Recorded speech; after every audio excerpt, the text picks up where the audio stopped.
ఆత్మహత్య దేని కొరకు? Why is the murder? ఖర్చులు అప్పులు వలన ఆత్మహత్య జరుగుతుంది. The suicides are being committed for expenditure. దేవునికి స్తోత్రం. Praise be to God. Suicide చేసుకున్నావంటే డైరెక్ట్ నరకము. If you are going to commit suicide, then it is directly to hell. దేవునికి స్తోత్రం. Praise be to God. వాళ్ళకి ఓ మరణమా నీ ముల్లెక్కడ ఓ మరణమా జయమక్కడ చెప్పే యొక్క హక్కే లేదు. They do not have the authority to say, saying, "O death, where is thy sting? O grave, where is thy victory?" ఆత్మహత్య చేసుకున్న వ్యక్తికి భూస్థాపన ఎలా జరుగుతుంది? How will the funeral be taking place unto the person that commits suicide? అది 40 సంవత్సరాల విశ్వాసి అవని, It might be the 40 years 50 believers. సంవత్సరాల సేవకులు అవని, They might be the workers of our ఈ 50 అనుభవం years. ఉంటే If they have this experience, ఏ మట్టి అయిన శరీరమే నువ్వు మట్టిలో కలిసిపో. O mud, O body, you be mingled with the mud itself or dust. దేవునికి స్తోత్రం. Praise be to God. ఓ మరణమా జయమంటే ఏంటి? O death, where is thy sting? What does it mean? పాపాన్ని జయించారు, Yeah, they have overcome the లోకాన్ని sin. They have జయించారు, overcome the world. వ్యాధిని జయించారు, They have overcome the sickness. పాతాళాన్ని They జయించారు, have overcome the hell. శరీర ఇచ్చలు They జయించారు. have overcome the lust of the body. అందుకని ఓ మరణమా అని చెప్పే walk.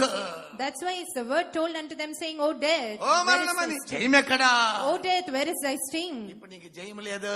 Now there is no victory for you. కల్వారిలో యేసు నీ తలను తీసివేశాడు. In Calvary, Jesus has taken away దానికి the తల head. లేదు. It does not have the head. దాని అర్థం ఏంటి? What does it mean? దానికి శక్తి లేదు, It does not have the power. దానికి జ్ఞానము లేదు, It does not have the wisdom. పూజ్యం చేసేసాడు. పూజ్యం. The Lord has made everything zero. దేవునికి స్తోత్రం. Praise be to God. అందుకని ధైర్యంతో చెప్తున్నారు. That's why he's telling నా boldly, వాక్కుల్సిన దేవుని బిడ్డ, child of God listening to my words, ఇట్లాంటి కార్యాలకి తల పెట్టుకోవద్దు. do not interfere in these kinds of matters. దేవునికి స్తోత్రం. Praise be. ఇప్పుడు చిన్న కష్టమే సహించుకోలేము, Now you are not able to bear a చిన్న small బాధ difficulty. సహించుకోలేము. You're not able to bear a small sorrow. నరకానికి వెళ్తే ఏం సహించుకుంటావు? How will you be able to bear after going to hell? మీరు power కంపెనీకి వెళ్ళి చూడండి. Go to power company and see. Power company. Power company and see.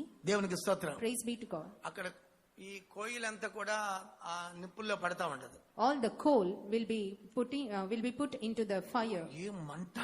How much a burning it is. నేను విజయవాడ కొండపల్లి స్థలములో కంపెనీలకు పోయి చూసాం.